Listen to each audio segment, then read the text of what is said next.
what was your mantra? Because you started in 2015, right? आपको 12-13 साल का इंडस्ट्री 14 साल का इंडस्ट्री एक्सपीरियंस हो गया था 2001 से 2015 जी और बहुत बढ़िया चल रहा होगा जी है ना. You working with Hathaway, Reliance of the world. जी. तो व्हाट वाज दैट थिंग कि आपने कहा यार नहीं अब बस बहुत हो गया, 35 साल 36 साल की उम्र हो रही है और अब मैं सही में I want to leave this and I want to start something of my own in this sector. Now, there are few things that you have to understand. First and foremost, we're all in slow upgrade cycle if you are working for somebody else. वो क्या होता है? वो होता है कि मतलब अगर मैं नौकरी करता हूँ, 1 करोड़ की तनख्वाह है, 2 करोड़ की तनख्वाह, स्टिल मैं अपने आप को हर महीने मेरी सैलरी आती है और हर महीने मैं खर्चा करता हूँ. करेक्ट. फिर मैं अगले साल मेरे को इंक्रीमेंट मिलेगा तो मैं उसका भी खर्चा दिमाग में करके बैठा हूँ. हाँ. तो मेरा एक फ्लैट है, फिर मैं उसको अपग्रेड करूँगा 1 BHK को 2 BHK, 2 BHK को 3 BHK, या छोटी गाड़ी, बड़ी गाड़ी और लंबी गाड़ी और लंबी गाड़ी. बच्चा यहाँ पढ़ रहा है, अच्छे स्कूल में, अच्छा college. This is a slow upgrade cycle. Correct. And it's called keeping up with the Jones. मतलब पड़ोसी क्या कर रहा है, मेरे साथ वाला दोस्त क्या कर रहा है, मुझे भी ये करना है, next next next next next. So इस साइकिल में लोगों की जिंदगी निकल जाती है. Correct. And if you working for others, you are paid for time. You know, you are paid for time. Basically 8 घंटे की नौकरी करते हो, आपको 30 दिन के बाद सैलरी मिलती है उन 8 घंटों की ना, हर दिन की. ठीक है. And time by definition is limited. 24 घंटे ही है ना. ठीक है ना. You hit a ceiling. आपको कितनी भी तनख्वाह मिले, 30 दिन के बाद ही सैलरी मिलेगी, 30 दिन की सैलरी मिलेगी. You will hit a ceiling always. Correct. You cannot break that ceiling. So nobody has ever become wealthy by working for others. Even if they're paid very high, even if they're paid crore, Correct. that's not wealthy. Wealthy means something that you can deploy, redeploy, you know, and it can have wings of its own. That cannot be done if you're working for others. You'll always be stuck with the ceiling of time, and you'll always be keeping up with the Jones. आप हमेशा slow upgrade करते रहोगे जिंदगी में, आपकी जिंदगी उसी में निकल जाएगी. ठीक है. So you can never contribute to the world, to the society, to the society at large. What you can do, वो आपके अंदर में जो क्षमता है वो कभी निकल ही नहीं पा सकती, क्योंकि आप तो उसमें लगे हो ना. So you need to break that cycle, and the only way to break that cycle is to start something on your own.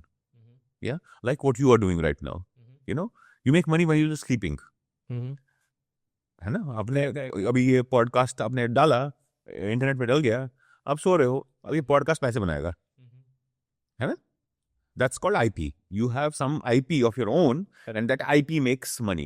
And in these days of internet, इसको लेवरेज बोलते हैं. मतलब आपकी लेवरेज आपकी IP है, किसी की leverage कुछ और है. ठीक है. और इंटरनेट के जमाने में ये इन्फिनिट लेवरेज है. मतलब इन्फिनिट लेवरेज क्यों है? क्योंकि दुनिया पूरी पोटेंशियली आपकी ऑडियंस है. आपके पास कंटेंट होना चाहिए, आपका सॉफ्टवेयर होना चाहिए, आपका कोड होना चाहिए, जो लोगों को यूज में आए. आपके पास माध्यम की कोई कमी नहीं है, माध्यम इंटरनेट आपका. सो इस जमाने में तो मैं कहता हूँ कि मतलब जो कुछ न कर पाए वही नौकरी करना चाहिए, उसी को जॉब करना चाहिए. Otherwise it's a great opportunity if you have talent, if you are worth it to have this infinite leverage to make wealth and to come out of the cycle जो फंसे हुए हैं सारे लोग. करेक्ट. तो मेरे टाइम में ये इंटरनेट नहीं होता था. मतलब internet was the big thing like right now. Not everybody had. मेरे टाइम मतलब इट इज 2015 ये से. आई एम सेइंग 2001 जब मैं नौकरी करने निकला. ठीक है. तो I started working with Hathway. Correct. Hathway was the first deployment of wireless broadband in the country. मतलब डायल अप होता था.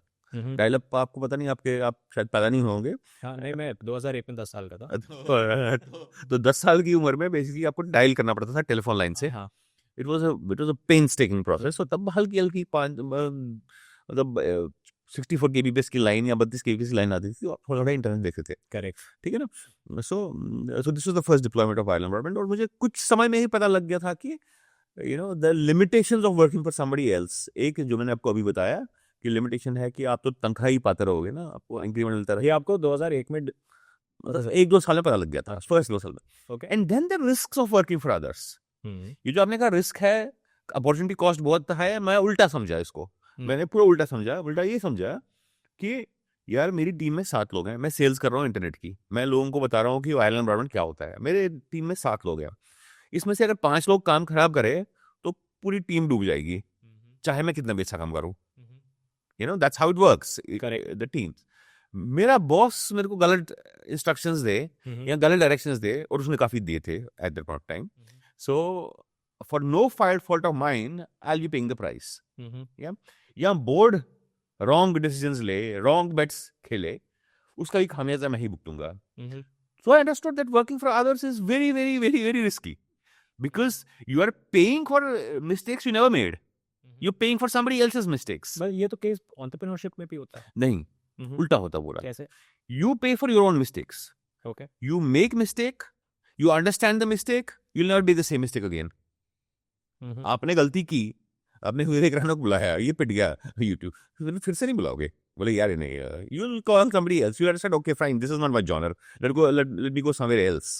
You know, there is a concept of fragility. You know, fragile. This cup is fragile. You leave it on the, it will break, टूट जाएगा. इसका opposite क्या है? आप बोलोगे रोबस्ट, ये टेबल, लिक्विड, ये टेबल, इसको मारे कुछ नहीं होगा, है ना? बट नहीं, ऐसा नहीं है. इसका उल्टा जो है वो एंटी फ्रेजाइल है. एंटी फ्रेजाइल क्या टर्म है? इसको आपने स्ट्रेस दिया, ये टूट गया. जिस चीज को आप स्ट्रेस दो वो स्ट्रेंथन हो जाए, उसको एंटी फ्रेजाइल बोलते हैं. आपको कोई एंटी फ्रेजाइल चीज पता है जिसको स्ट्रेस दो और वो बेटर हो जाए स्ट्रेस से? नो, व्हाइट कोल. आपकी बॉडी. हाँ, आपकी बॉडी. आप जिम में जाते हो, वहां वेट पंप करते हो, आप मुझे पूछ रहे थे आप मैं दौड़ता क्यों हूँ? 2 किलोमीटर दौड़ा तो मेरी बॉडी में 5 भी दौड़ सकता है, 5 दौड़े फिर 10 भी दौड़ सकता है, फिर बोला हाफ मैराथन कर सकता है, फिर फुल मैराथन कर सकता है. तो बॉडी इज एंटी फ्रेजाइल. आप जिम में जाते हो, वेट पुल करते हो, क्या होता है? मसल बढ़ते हैं. करेक्ट. तो human body is anti fragile. यहाँ बच्चा पैदा होता है, उसको हम इम्यूनाइज करते हैं. इम्यूनाइजेशन क्या होती है? इम्यूनाइजेशन आप वायरस इंट्रोड्यूस कर रहे हो बॉडी में ताकि उसका जो इम्यून सिस्टम है वो इन्फ्लुएंस हो जाए और स्ट्रांग बने. ये करते हो ना? Sure. So human body is anti-fragile. Similarly, entrepreneurship by definition is anti-fragile. You make mistakes, you learn from those mistakes, you'll not make that mistake again. You can make some other mistake, but not that same mistake. So you're learning through mistakes, you're gaining strength by mistakes. Entrepreneurship में आजकल के ज़माने में failure तो बड़ा अच्छा माना जाता है, इसमें कोई शर्म नहीं है ना. मैंने फंडिंग उठाई, वो किया, पिट गया जी, कोई बात नहीं. 2 लोगों को फंडिंग लेके आया, या नया आइडिया लेके आया. Isn't it great? It is. Yeah, but so therefore, but can you do it when you're working for somebody else? Never. You make mistake, you get sacked. Nokri nahi dhundo. So I found this in first few years that working for others is fraught with danger, is fraught with risk.